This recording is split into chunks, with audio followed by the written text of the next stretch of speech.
Aí, vamos lá. A interrogativa do going to, como é que fica? Eu vou pegar o to be, mais o pronome, mais o not, mais o going to e o verbo no infinitivo. Então, como vocês podem ver, o to be veio para frente, tá? Então, I am not going to play soccer. Eu posso juntar o I com o am, que vira ain't. Ain't I going to play soccer? Vamos dar outro exemplo aqui, ó. He is not going to play soccer. He isn't going to play soccer. Ou they are not going to play soccer. They aren't going to play soccer. Beleza? Going to não é tão difícil. Desculpa, gonna não é tão difícil. É só uma variação do going to. Vocês vão ver que a estrutura é mais ou menos a mesma. A única diferença é que o to já está dentro do going. Do gonna, desculpa.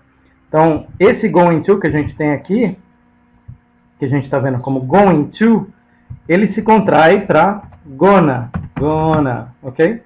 E é por isso que eu não utilizo o to nessa segunda fórmula aqui. Então, ó, pronome mais o to be conjugado no presente para cada um, para o pronome que você estiver utilizando, mais o gonna, que já inclui o to, mais o verbo no infinitivo, tá? Sem o to aqui, ó, do lado, sem o to, ok? Então, ó, he is gonna play soccer. Não vai falar he is gonna to play soccer, tá errado. Verbo irregular, a gente dá um exemplo, ó. She is gonna eat chocolate, tá? Sem o to, não vai falar she is gonna to eat chocolate, tá errado. Negativa, negativa para pegar o pronome, to be conjugado no presente, certo? Para cada um dos pronomes aí que você for utilizar. E em seguida você vai usar o not, mais o gonna, mais o verbo. Então, he is not gonna play soccer. Vamos contrair? We aren't gonna eat chocolate. Vocês poderiam ter falado he isn't going to eat chocolate também, ok? Tem as contrações. No to be, quer dizer, na interrogativa, como é que eu vou fazer? Vou pegar meu pronome, o to be vai vir para frente. Da mesma forma como o to be veio para frente no going to, vai vir para frente no gonna. Então, to be, mais o pronome, mais o not, se for uma interrogativa negativa, mais o gonna, mais o verbo. Então, he is not gonna play soccer, certo? Contraído viraria isn't he gonna play soccer? Lembra que quando você contrai o is com o not, os dois vêm para frente antes do pronome. Isn't he gonna eat chocolate? Então vamos dar outro exemplo aqui, ó. She is not going to play soccer. She isn't gonna eat chocolate. They are not gonna play soccer. They aren't gonna eat chocolate. Ok? Então isso termina os nossos simples. Todos os nossos tempos verbais para o simples. Ok? Lembrando que essa é só uma das conjugações possíveis do inglês. Ok? Então dando um zoom out aqui para que vocês possam perceber o que a gente fez até agora. Foi só o presente simples, o passado simples e o futuro simples. Nosso famoso peixe-boi, né? Verbos conjugados no simples, tá? Então agora a gente vai entrar aqui, ó, nos contínuos, ok? Contínuo o que é? É aquele peixe telemarketing, é estar fazendo alguma coisa para você, ok? Então é uma ação contínua, é algo que eu estou fazendo nesse momento, ou que eu vou estar fazendo no futuro, ou que eu estava fazendo no passado, ok? Vamos começar sempre do presente, para depois ir para o passado e depois para o futuro, ok? Então vamos lá. Ok, então vamos lá. Falando sobre os tempos contínuos, ok? Vamos começar com o Present Continuous, tá? O número 4 aqui. Vamos dar um zoom in e olhar isso aqui em mais detalhes, ok? Então, o Present Continuous, como é que ele funciona? O que ele é? É uma ação que está acontecendo nesse momento e vai continuar acontecendo indeterminadamente, ok? Então, por exemplo, na afirmativa, vou pegar o pronome, depois vou adicionar o to be, conjugado no presente para esse pronome, a mesma história de sempre. He, she, it, is, I am, they, you and we are. Mais o verbo, dessa vez com ing. Então, por exemplo, he is playing soccer. Verbo irregular também não muda. We are eating chocolate. Certo? Na negativa, o pronome vem para frente. Depois a gente vai conjugar o to be para o pronome. E acrescenta-se o not mais o verbo no ing. Então, he is not playing soccer. Se eu contrair, he isn't eating chocolate. Se eu for usar um outro pronome, por exemplo, I am not playing soccer. I ain't eating chocolate. Ou, they are not playing soccer. They aren't eating chocolate. E na interrogativa, eu só vou pôr o to be, né, na frente, já conjugado, com o pronome, mais o not, mais o verbo no ing. Então, sem contrair, he is not playing soccer. Contraído, junto-se o is com o not, junto aqui antes do pronome. Isn't he eating chocolate? Ou se fosse um they, por exemplo. Are they playing soccer? Aren't they eating chocolate? E por aí vai. Então, esse é o presente contínuo, ok? Então, vamos falar então agora sobre o passado contínuo, tá? Passado contínuo, eu também vou usar o to be, só que dessa vez o to be ele só vai ter duas formas. Vai ter dois grupos de verbos, os verbos singulares e os verbos plurais, tá? Pronomes singulares e pronomes plurais. Para os pronomes singulares, né? Então para he, para she, para it, você vai usar o quê? Was, ok? Nesse caso também, o I já sai daquele grupo que ele estava. Ele também vai ser o was, ok? Aí os plurais são só os plurais mesmos, que é they, you.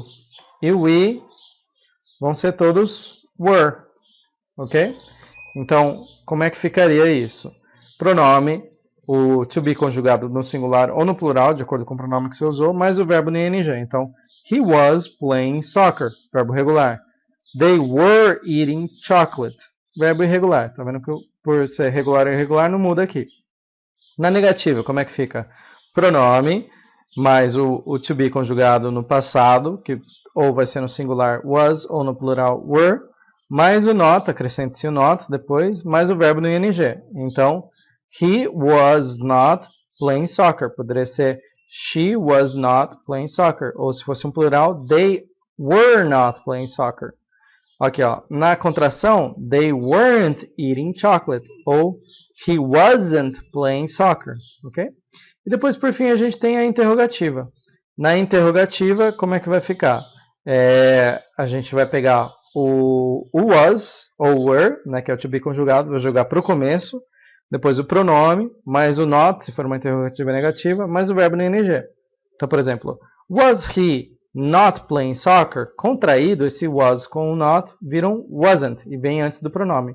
Wasn't he eating chocolate? Outro exemplo, ó. Were,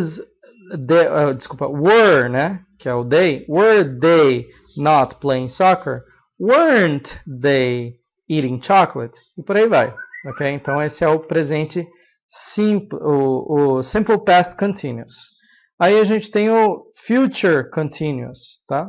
O future continuous, do mesmo jeito que o simple future, ele pode ser conjugado tanto com will, quanto com going to, quanto com gonna. Então, tanto com will, going to ou gonna. Qual é a construção? Vamos começar pela afirmativa, tá? Do will. Na afirmativa do will, você vai pegar o pronome, vai acrescentar o will, mais o be. O be é só o to be no infinitivo, você não vai usar o to, você só vai falar be mesmo. Mas o verbo no ing. Então, por exemplo, he will be playing soccer.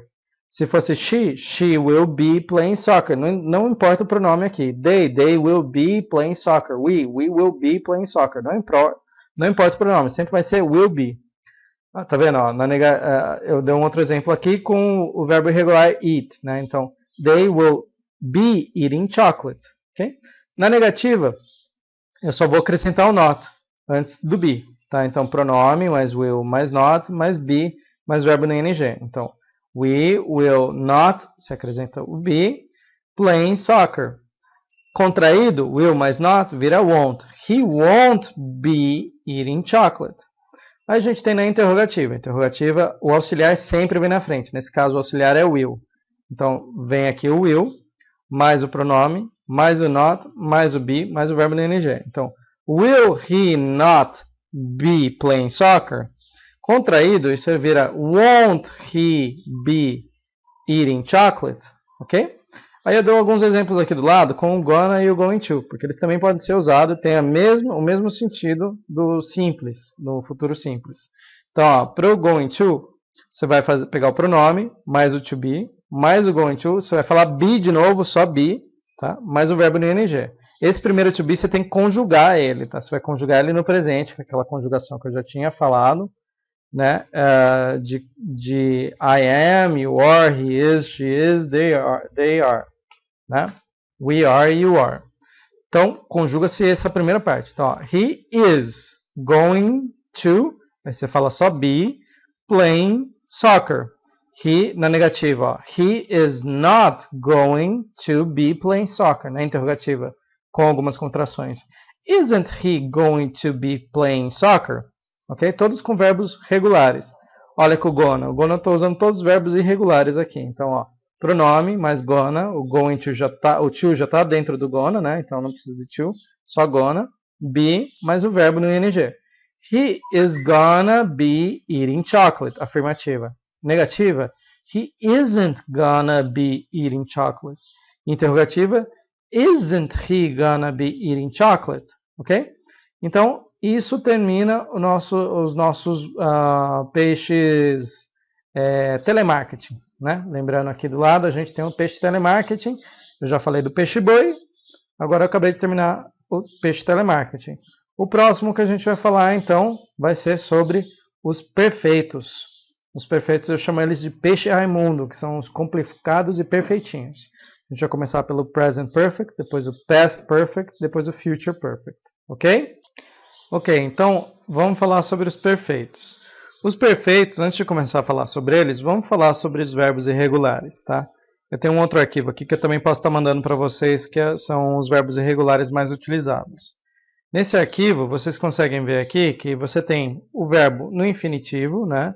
Que são os 100 verbos irregulares mais utilizados. Todo verbo vai ter uma forma no infinitivo, no presente simples, no passado simples, vai ter o particípio passado e vai ter o present participle, que é o ing. Então, o infinitivo do verbo é a forma base do verbo. Nesse caso, to arise é levantar. Então, to arise é o infinitivo do verbo. O presente simples é o verbo mais ou sem o S, certo? Que é aquilo que eu falei. Para he, she, it, você acrescenta o S. Para I, they, you and we, você não acrescenta o S. Isso você usa no presente simples.